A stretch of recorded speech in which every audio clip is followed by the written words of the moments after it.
Hi, everyone, and welcome to the Songwriters on Process podcast. My name is Benno Papari, and since 2010, I've run the Songwriters on Process website, where you can find more than 200 conversations with songwriters about the creative process.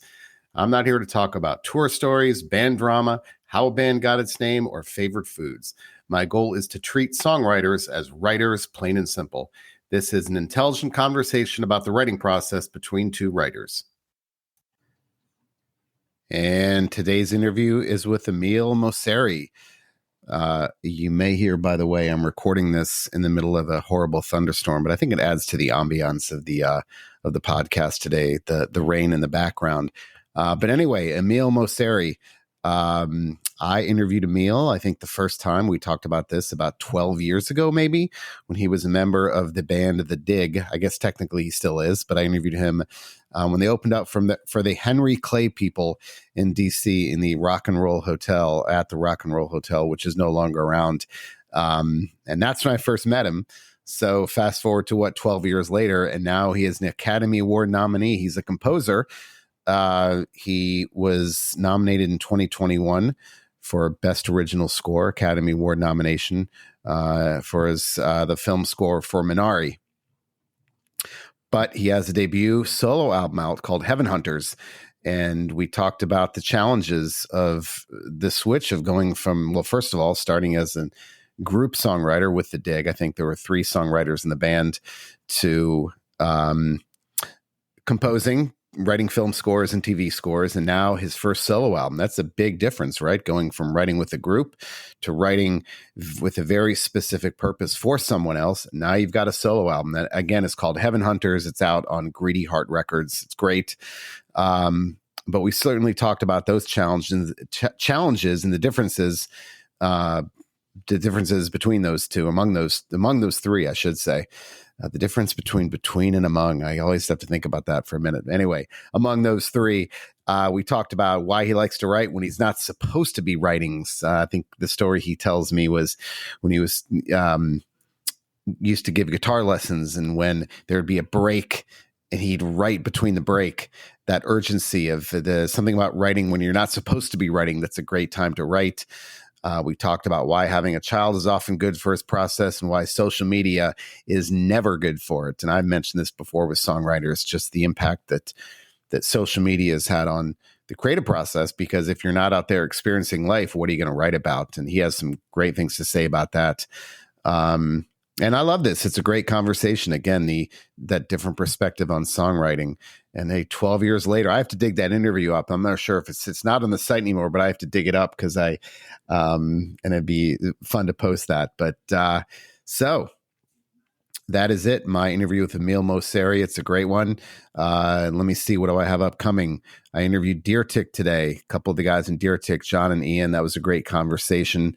Bethany Cosentino, that's coming up too, so check those out. But anyway, until then, my interview with Emile Mosseri. Yeah, I always start by asking, are you an everyday type of writer, or is it important to write every day, create in some fashion, or do you feel like it's better just to write when you've got the urge to write? Yeah, it's a good question. It's sort of all convoluted. It's been kind of convoluted for me for the last 4 or 5 years, because I've been writing a lot of music for film. So that's that. I used to, just when I was strictly a songwriter for all those years, feel like that sort of Randy Newman school of you got to go fishing every day if you want to catch something. And some days you might, have an empty bucket, but you got to go. He said you're definitely not going to get anything if you don't try. So you gotta, put in the hours every day and write songs with words.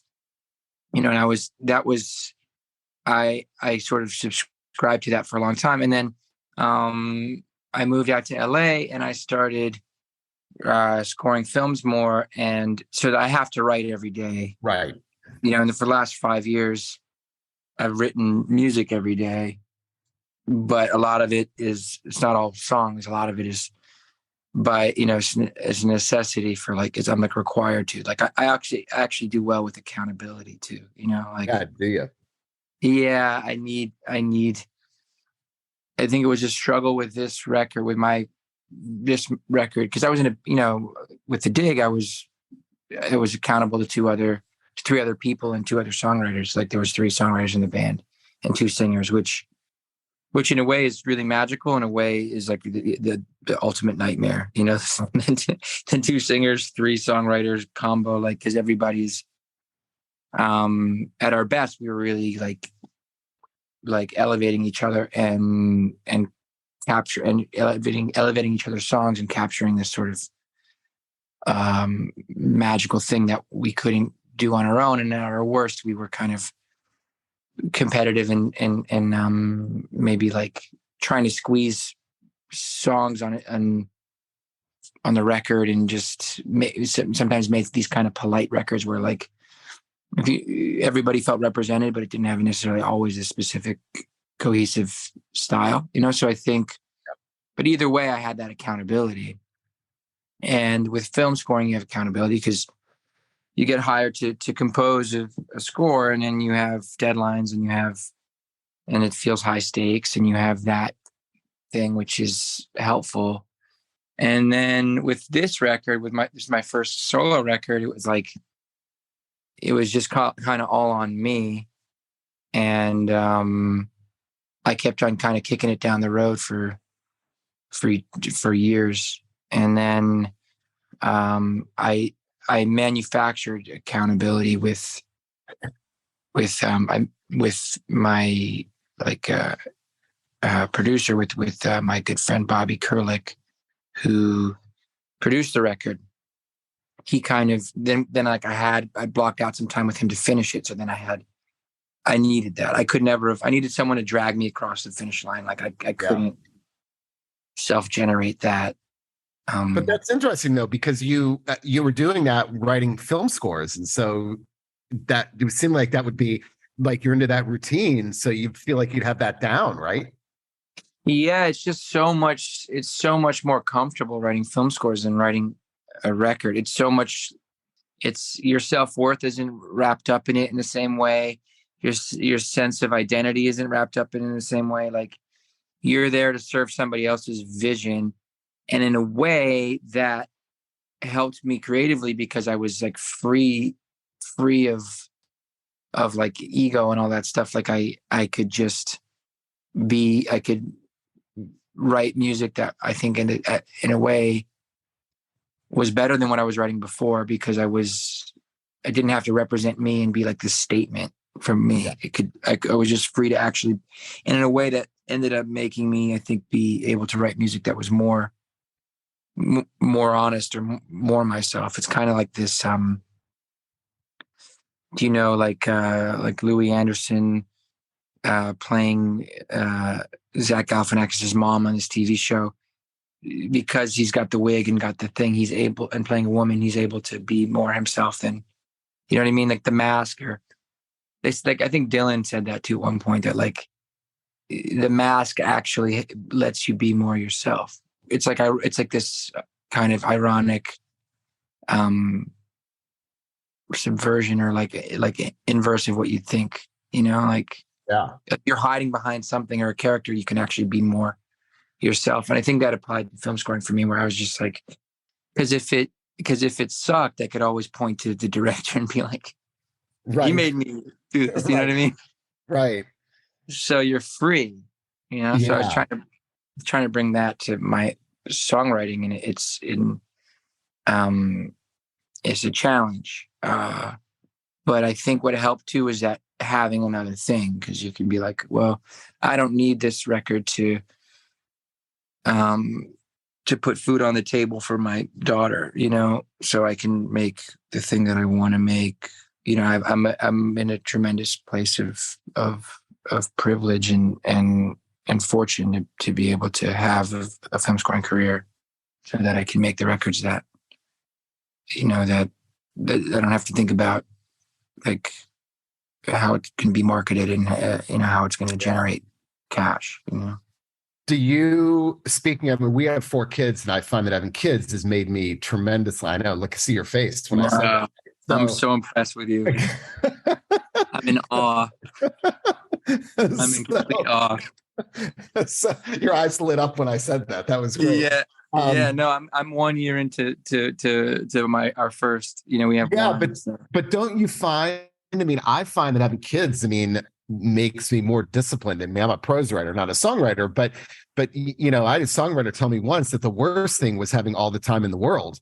That was far more anxiety producing. But having kids, you don't have all the time, and so has having a child given you that sense of discipline because you only have some windows to be able to write in. Totally. It has in a huge way.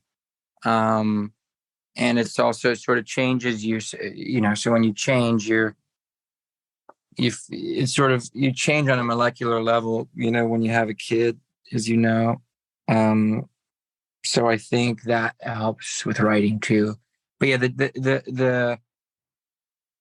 the limited time does help in a way, but then there's some times where it's like, fuck, it would be nice to have more, because I'm balancing a lot. But and there's times where I felt like, oh, I'm not, because like right now, for instance, I'm releasing this record.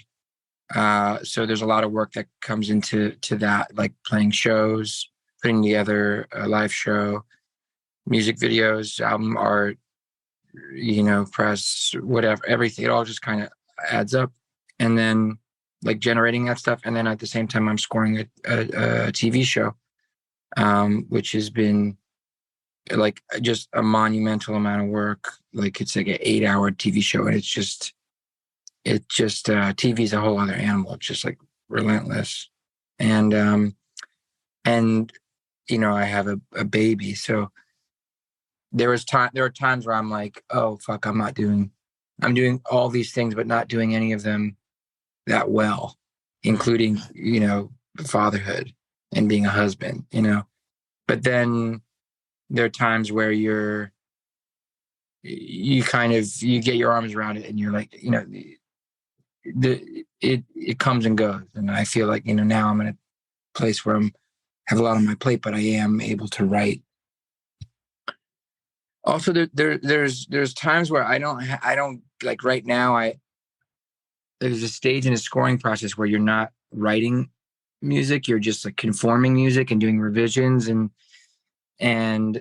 I'm in that stage in this process of this scoring project. And then I'm like putting together a live show for my record and like working on the release of my record. So like I'm not, and then I have my, my family life. So I'm not really writing that much music like in the last month. And I think I feel a loss of something. I feel like I'm not, because it's a ton of work, but it's not the writing stage. It's a different, it's creative and it's collaborative and it's inspiring in other ways, but it's not the writing, and I think that's what I want to get back to more of, is just want to write another record like immediately. Songwriters do talk. I hear songwriters mention the anxiety that they feel when they haven't written, for a while. That, those that don't write every day at some point feel like, okay, I'm starting to get anxious. And that anxiety going to make it worse. Like the anxiety compounds on the anxiety, and then it almost becomes like a rut because you're anxious about, oh, I should be writing and I'm not. It's I can relate. That's like it's not helpful. It's like being anxious about being anxious. It's like, yeah, you're not doing yourself any favors. Yeah. But it is, it's like anything. If the longer it goes, the more you feel like, oh, I'm rusty, and then you feel like shit about yourself when you do write. And then, so yeah, there's an element of it that I feel like you have to nurture. You have to take care of it, your creativity in whatever ways. And then there's, but I also find that when I'm not, before I had a kid, especially, I'm able to write a lot more when I'm not supposed to.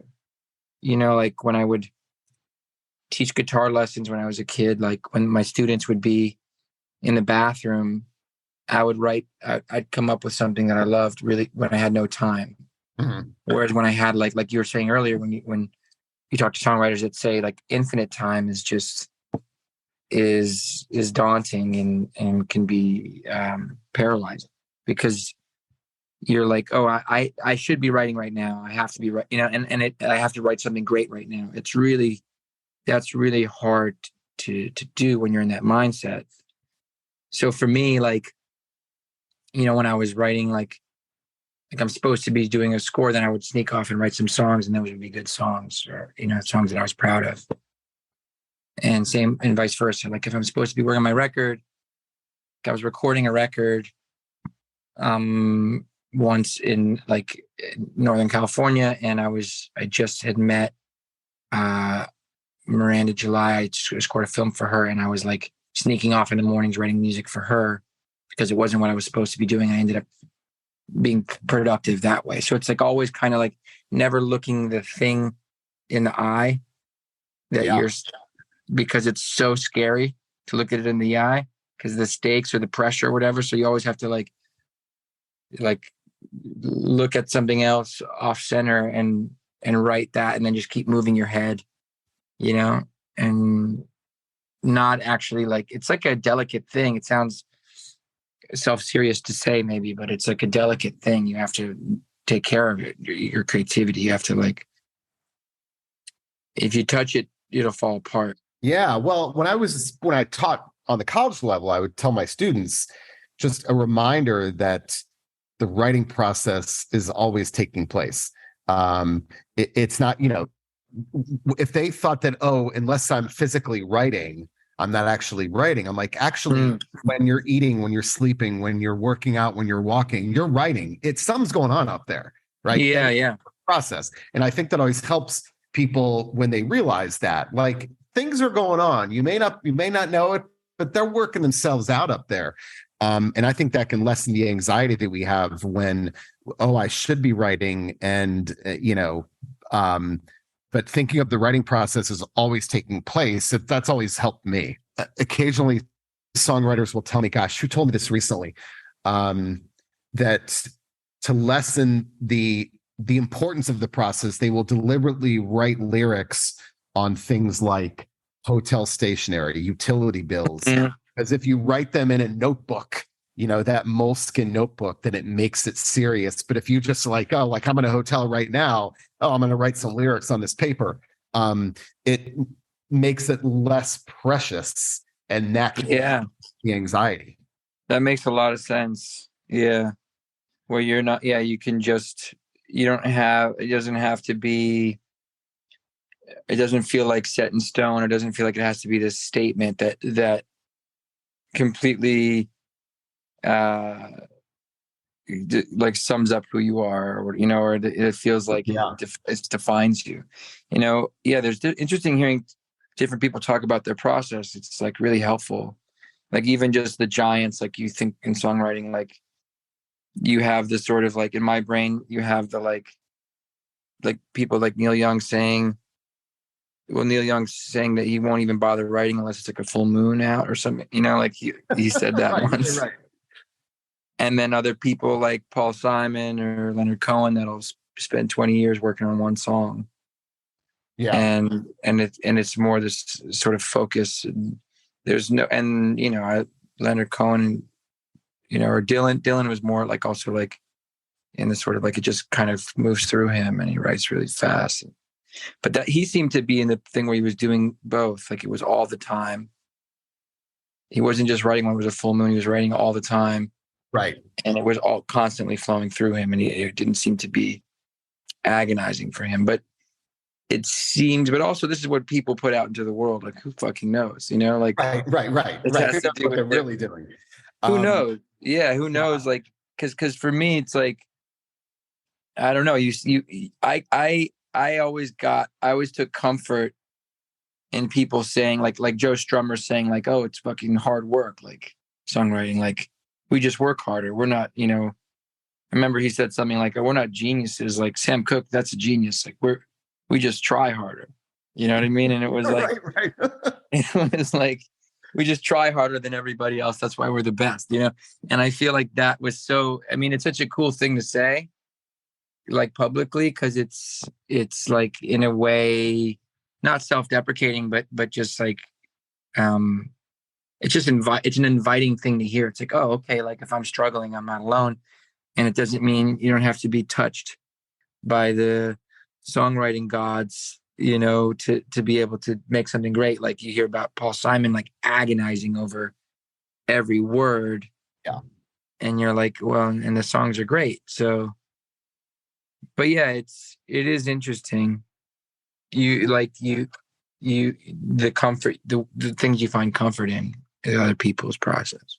Yeah, I mean the ritual. I mean, I could just tell you so many stories. I mean, I interviewed Britt Daniel from Spoon. This is a couple of years ago, and he told me that when he first started writing songs, he couldn't afford a couch, so he wrote like on the floor, sitting on the floor. But he still writes on the floor now, even though he has a couch, because it's what he learned to do, and that's how he likes to do. So he still writes on the floor. He's like, I have a couch, but I sit on the floor next to the couch. And right, that's so and I cool. thought that was so interesting that we take that, that ritual, and I guess that's what I want to talk about next. Is that, like, for me at least, like, and I'm a prose writer, but I write, and I will never write and revise in the same chair.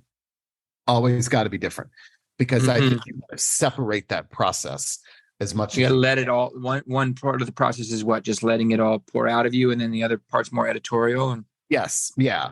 And so I will, if I'm at home, I'll write in one chair, revise in another. Even ideally a different room also. I know that I'd like to write in the morning. I'm not a night person. There are certain things I like to have with me. And I think that's important, like, to know about what makes me most effective. So do you think about that at all? Like, is there a ritual to that process as far as like time of day, place, things like that? I think for me, night is easier for me. I think it's also because it's like it's what I'm not supposed to be doing. I think what's hard for me about mornings is that I have coverage for my daughter, especially now. You know what I mean? I have coverage for my daughter in the morning, and from 9 to 5. So I have I'm like, this is my time, and it's way easier for me to like sneak off after she goes down, and write these days, like between 7 and midnight, Yeah. But I think it's also like, where you are, an instrument too. I think also, like, if we're talking about writing lyrically, if we're talking about writing words or talking about writing melodies, it's a different thing, I mean, it's the same in a lot of ways, but for me, melodies come easier to me than lyrics. There's just a vulnerability there, and so I think, writing melodies, or unlocking things, like sometimes it's a different environment, sometimes it's a different instrument. Like if you're playing, like if I'm find myself in a friend's house and playing on their piano, and I'm not there to write songs, I feel like I can, if two people are sneaking off, and I have a minute there, I feel like it comes very, very easy. No pressure. It's no pressure, right? There's no pressure, and there's a sound. There's also sonically, like, and spiritually, like, a sound of something that's not so familiar to you will unlock things for me. Because even just playing the same two chords on another instrument, like, they don't sound tired to me. They sound new to me, and I'm reacting. I also like it's, for me, what unlocks music for me, or lyrics for me, is like reacting to something, like, it's that same concept of, like, if you're with somebody and you're writing something, or you're writing a song, and you misheard somebody. So did you, like, I sang some gibberish, and someone said, oh, did you say this? And I said, no, but that's fucking good. Like that Right. that person wrote that lyric as a reaction to something. You know what I mean? Yeah. And I think that's the way that I've been able to be the most, I've had the most success in terms of creativity and productivity, because that's what film's film scoring is you're reacting to somebody else's story and somebody else's thing, or so I think the same thing applies. That same concept applies even just to an instrument if you're by yourself, because something sounds new to you, and then this melody or these chords sound completely different on this, and they don't, and then you're not you're in a new space. It's like writing in a different space. If I could have more than this one room that I'm in right now, is my garage where I work 99% of the time. If I could have 10 of these, I would write more and better music, I feel like. But maybe not. Maybe that becomes your normal, and then I don't know. But I love the idea of just taking care of yourself, finding out like Britt Daniels, like writing on the floor, because he knows that's it's routine, and it's because in that he feels comfortable, and he's able to channel this amazing stuff that he's channeling. Also, I always wonder with somebody like him, like his voice, he's one of my favorite singers. His voice is so fucking cool. Yeah. And his lyrics are amazing. And I wonder, like, sometimes, like, it's rare that you have both in a way. I feel like a lot of times people that can sing in a way that's so, like, singular, they don't, like, the lyrics don't need to be great as much, but his are. You know what I mean? I wonder sometimes about that, where, like, I don't know. You should go back and listen to that interview, because he tells me a great story. Oh, it was great interview. But he tells me a story. He said he will go to bars with his laptop and listen to conversations, and he'll write them down. And it's like, that's amazing. You walk out there, so you walk in a bar, there's Britannia with his laptop, and you're going, better watch what I'm going to say. But he said that in the interview. He's like, I will go to a bar with my laptop, and I'll just listen. When I hear something good, I write it down. Hey, he's a fisherman. That's an amazing approach, or just another tool to use. Like, I mean, there's also that kind of that theory. It reminds me of the idea of just the antenna, like what you were saying. You're always writing when you're not writing. It's like, Bowie seeing the "Oh, You Pretty Things" on a billboard for some advertisement, and then he writes this song about aliens. But it was just there. Like, if you're always, it's everywhere. Lyrics and ideas are everywhere if you have your radar on and your antenna on. Like, so that's taking it to another level, which I think is really cool. Like, actually just this more espionage thing of going to a bar with a laptop. Crazy. Yeah, it's cool though. But it makes sense, because his lyrics sound conversational in a way, in a way that's really universal and inviting, but also not. It never feels like mundane. Yeah, that's what I worry about. I worry about even just where my brain goes now, just having this conversation with you. I worry about, like, social media and how much we're robbing ourselves of our bandwidth for that antenna to be up, because if we're filling it with all this information about what everybody's eating for lunch and what everybody's doing in their careers and what, there's a lot of car alarms and busy signals that could unlock songs that you're depriving yourself of the ability to access. And I think it's something I struggle with, because it's so, also for me, because I'm like, I used to be, as you know, like on tour all the time with, from when I met you with Joey and them till about 4 or 5 years ago, I was on the road, and you get this feedback from playing shows. Yeah. And you get sort of, even if there's 10 people at the show, it's a transference of energy, and you're feeding off of it. Whereas when you live as a composer and you're not playing live, the feedback's digital, and the feedback is somebody saw this movie, or unless you're like some kind of a psycho and you go to the movie theater to 30 nights in a row and watch the movie you scored, Right. then you're not really having any sort of communal experience. So social media and Instagram, all this shit, like, will, in a way, it's a way where I get caught with it is where I like, it's a way to get feedback from people. It's a way to like get connected with other artists. Because there's a lot of artists. There's artists that I've made records with. There's artists that I've become good friends with, that I really admire their work, and I found out admire my work through that medium, through like DMing on Instagram. So it's like this. There is something to it that is pure, but the danger is that's like a small percentage of it that justifies like 90% of the time, just like that I'm on there just wasting my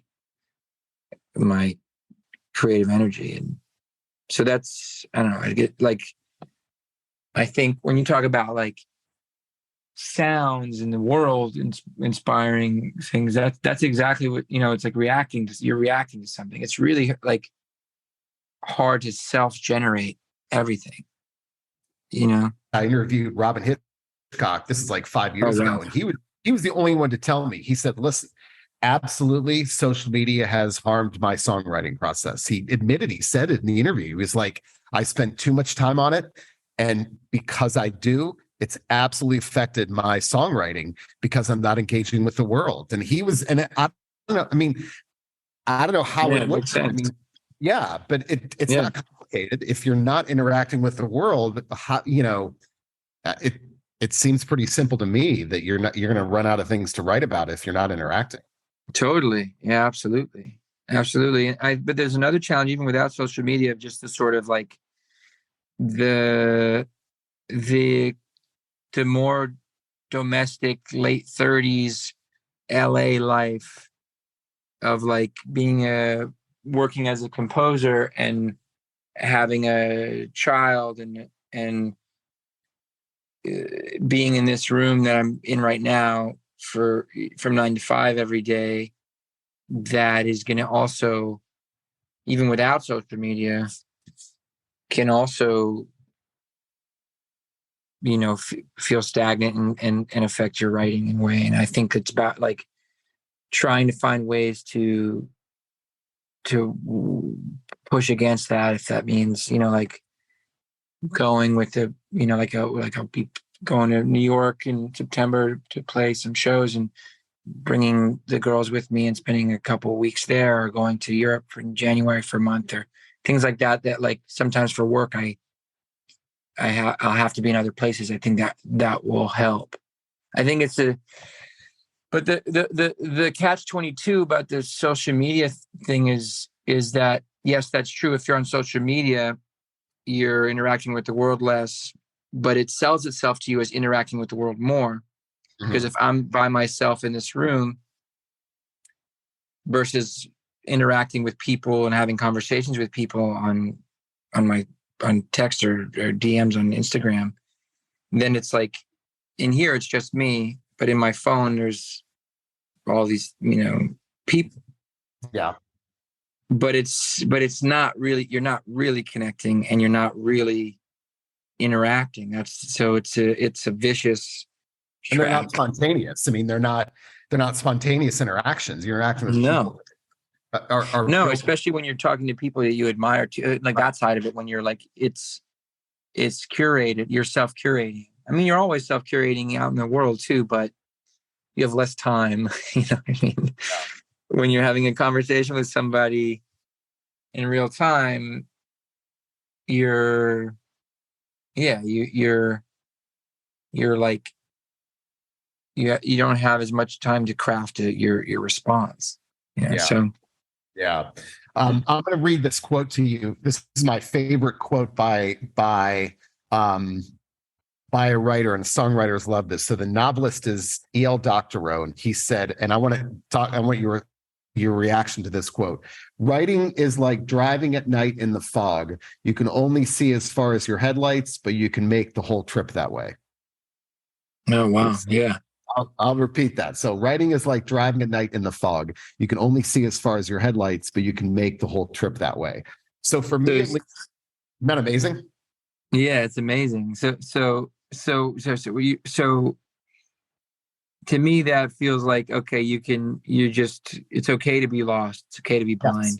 Yeah. And like, and if you're not lost, you're kind of fucked in a way. Like, Right. that's what I take from it. Like, if you're not lost and you're not, riddled with self-doubt or whatever, then you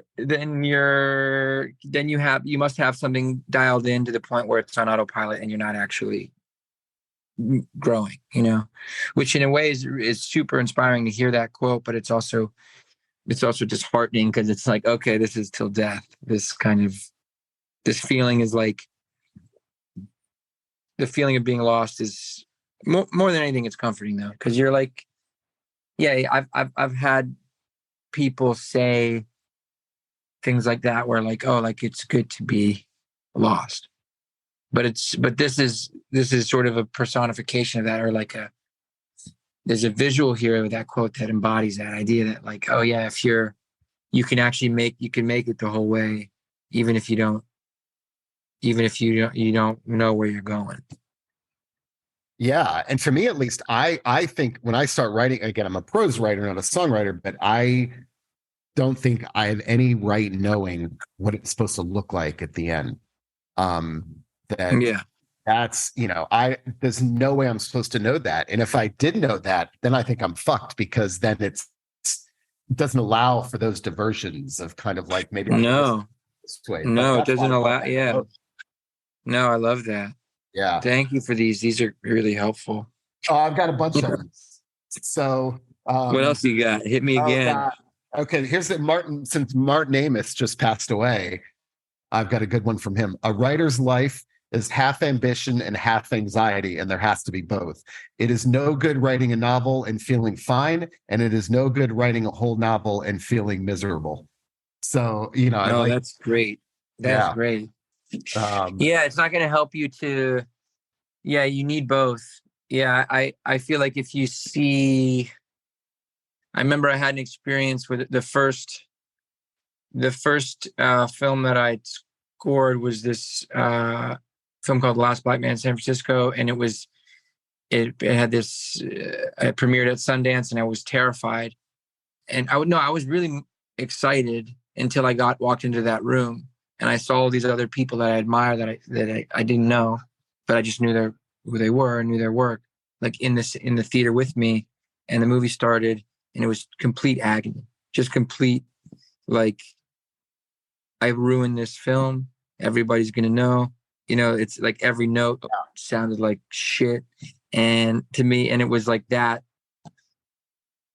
It was too. It was maybe because it was the first one. And then it ended up later in the day. It ended up being fine, and people responded to it, and I got some generous and encouraging and effusive words for some of these people that I was afraid that were seeing it, but that I always think of that story. I always think, well, if I sat there and was like, I fucking nailed it, then I'm dead in the water. You know what I mean? right. But at the same time, what this quote's saying is that if you're like, I'm shit and I ruined this, and then then that's not useful, because you're just like, then you're gonna throw it in. Yeah. You're gonna be And like, I'm not gonna. What's the point? Like, if the agony outweighs your self belief, then why do it? You know what I mean? Why put yourself through that? So yeah, that's nice to know. That's got to be some kind of a split. And that's it for the latest episode of Songwriters on Process. Don't forget, you can find all of my interviews with over 200 songwriters on my Songwriters on Process website at songwritersonprocess.com, going all the way back to 2010. You can read them, watch them, or listen to them. So until next time, thanks for listening.